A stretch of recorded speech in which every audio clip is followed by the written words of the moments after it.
할렐루야. 2025년 3월 29일 아침을 여는 큐티입니다. 오늘 하루도 주님의 은혜 가운데 우리 성도님들이 하루 승리하게 소망합니다.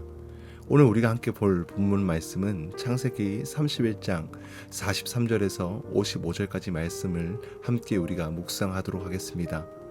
세상을 살아갈 때 우리는 관계 속에서 살아가게 됩니다. 가깝게는 가족들과 그리고 친구라는 관계로부터 크게는 이웃, 직장 동료, 공동체의 일원으로서 여러 만남을 통해서 우리는 서로를 돕고 의지하며 살아갑니다. 하지만 언제나 좋은 일만 있는 것은 아닙니다. 관계 가운데 오해가 시작되고 갈등이 생기고 관계가 깨질 때도 있습니다. 아무리 조심하고 아무리 양보하고 이해하려고 해도 관계 가운데 살아가는 우리는 부당한 일을 만나기도 하고 섭섭한 일을 당하기도 합니다. 또한 억울한 일을 겪기도 하죠. 그래서 지금까지 쌓아왔던 모든 것들이 한순간에 무너지는 것을 경험할 때도 있습니다. 그렇다면 그때 우리 그리스도인들은 어떻게 해야 할까요? 오늘 본문에서 야곱과 라반은 오랜 갈등의 끝에 도달했습니다. 어제까지의 말씀을 보면 야곱은 하나님께서 주신 명령을 따라 라반의 집에 떠나 고향으로 돌아가고 있습니다. 하지만 뒤늦게 야곱이 떠난 것을 알게 된 라반은 자신이 소유했던 것들을 야곱이 말도 없이 가지고 떠났다라는 생각에 그의 뒤를 쫓아왔습니다. 라반은 야곱을 해하려고까지 생각했지만 또한 야곱은 너무나 억울한 일을 당하면서 라반을 몰아붙일 수 있었지만 결국 하나님께서는 이 갈등을 당신 안에서 해결하기를 원하셨습니다. 오늘 본문은 우리에게 모든 갈등 끝에 하나님이 계심을 말씀하고 계십니다. 우리의 생각과 마음으로 문제가 해결되지 않습니다. 우리 모두가 이 땅에서 갈등을 해결할 가장 완벽한 방법이 무엇인지 오늘 성도님들은 말씀을 묵상하며 함께 알아나가는 시간들이 되어지길 소망합니다. 오늘 라반은 야곱이 가지고 떠난 것들을 미련에 크게 가지고 있었습니다.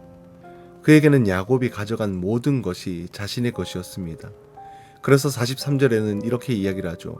라반이 야곱에게 대답하여 이르되 딸들은 내 딸이요 자식들은 내 자식이요 양떼는 내 양떼요 내가 보는 것은 다 내 것이라 내가 오늘 내 딸들과 그들이 낳은 자식들에게 무엇을 하겠느냐. 라반은 계속해서 모든 것이 자신의 것이라고 말합니다. 분명히 야곱과의 대화에서 하나님께서 주신 것을 인정했습니다. 창세기 30장 27절 말씀에 라반이 그에게 이르되 여호와께서 너로 말미암아 내게 복 주시는 줄로 내가 깨달았노니 내가 나를 사랑스럽게 여기거든 그대로 있으랴. 하지만 욕심에 사로잡힌 라반은 이 고백이 무색하게 모든 것의 소유권이 자신에게 있다라고 이야기합니다. 하나님의 은혜를 잊어버린 세상에서 갈등이 끝나지 않습니다. 세상 사람들 가운데 개인주의가 팽배합니다. 자신의 이익을 위해 다투고 자신의 권리를 주장하죠. 조금이라도 자신의 것이 침해를 당한다면 바로 상대방에게 적대적 반응을 합니다. 나의 힘으로 모든 것을 이루어야 하고 그것을 지켜야만 한다라고 생각을 가집니다. 그래서 이 싸움은 끝이 없는 것입니다. 우리가 속한 공동체에서 겪는 갈등도 마찬가지입니다. 사람들은 자신을 합리화하고 이를 중요하게 생각합니다. 그 속에는 긍휼함이 없습니다. 상대방의 잘못을 지적해 깎아내릴 때 자신이 낫다라고 여기기 때문입니다.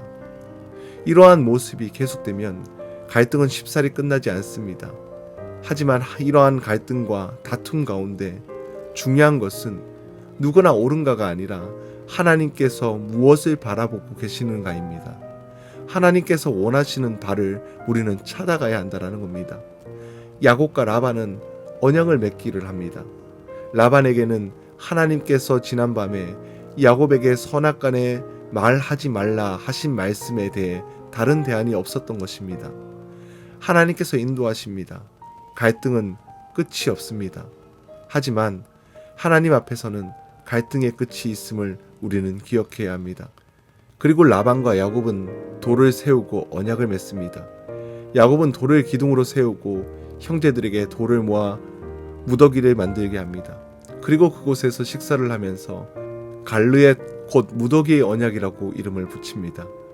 라반은 여갈사아 두다라 부르며 미스바라고도 했습니다. 이 뜻에 대해서는 이렇게 말씀합니다. 또 미스바라 하였으니 이는 그의 말에 우리가 서로 떠나 있을 때에 여호와께서 나와 너 사이를 살피시옵소서 함이라. 라반은 야곱의 언약을 단순히 개인 간의 약속이 아니라 하나님께서 주관하시는 언약으로 삼았습니다.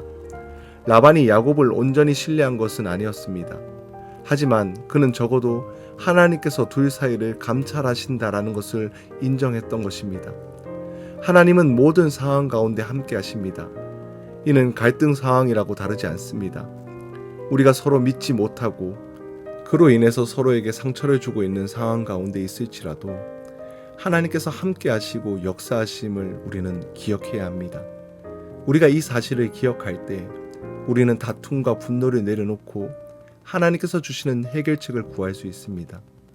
반대로 억울한 상황 가운데 있다 할지라도 역사하시는 하나님을 신뢰할 때 하나님은 반드시 우리의 상황 속에 개입하십니다. 그렇기에 우리는 인간의 노력이 아닌 역사하시는 하나님의 공의로운 심판과 사랑의 보호하심을 의지하는 믿음을 가져야 할 줄 믿으시길 바랍니다. 그리고 야곱과 라반은 서로를 간섭하지 않겠다는 약속을 맺으며 돌무더기를 경계선으로 삼습니다. 라반은 야곱에게 자신의 딸을 박대하지 말 것과 다른 아내를 맞이하지 말 것을 요구합니다. 그리고 본인은 기둥을 넘어가서 야곱에 해하지 않겠다라고 약속합니다. 그리고 이 모든 약속을 아브라함의 하나님, 이삭의 하나님 앞에 서로 맹세합니다. 오늘 53절 말씀은 아브라함의 하나님, 나홀의 하나님, 그들의 조상의 하나님은 우리 사이에 판단하옵소서 하며 야곱이 그의 아버지 이삭이 경외하는 일을 가리켜 맹세하고 하나님께서 이 언약의 보증이 되어 주셨습니다. 하나님께서는 언약을 통해서 서로 갈등을 해결하게 하시고 야곱은 더 이상 라반의 간섭을 받지 않고 하나님께서 예비하신 길을 걸어갈 수 있게 되었습니다. 새로운 삶으로 나아갈 수 있도록 하나님께서 역사하신 것입니다. 우리의 삶에서도 갈등이 끝나지 않을 것 같고 억울한 상황에서 벗어날 길이 보이지 않을 때가 있습니다. 하지만 우리가 하나님을 신뢰하며 그분의 방법을 따를 때 하나님은 반드시 우리가 걸어가야 할 길을 열어주십니다. 라반의 마음을 변화시킨 하나님께서 지금도 동일하게 역사하시고 우리를 가장 안전한 길로 인도해 주실 것입니다. 사랑하는 성도 여러분, 오늘 갈등 가운데 하나님께서 우리와 함께 하시는 모습을 기억하길 바랍니다. 세상의 갈등에는 끝이 없습니다. 갈등을 완벽하게 해결하는 세상적인 방법은 없습니다. 그러나 하나님은 그 가운데 분명히 역사하고 계십니다. 그렇기에 우리는 더욱 주님만을 의지해야 합니다. 하나님은 하나님을 신뢰하고 의지하는 하나님의 자녀를 가장 안전한 길로 인도해 주시는 분이십니다. 오늘 하루도 하나님만을 신뢰함으로써 주님의 도우심을 온전히 경험하기를 주님의 이름으로 간절히 축복합니다.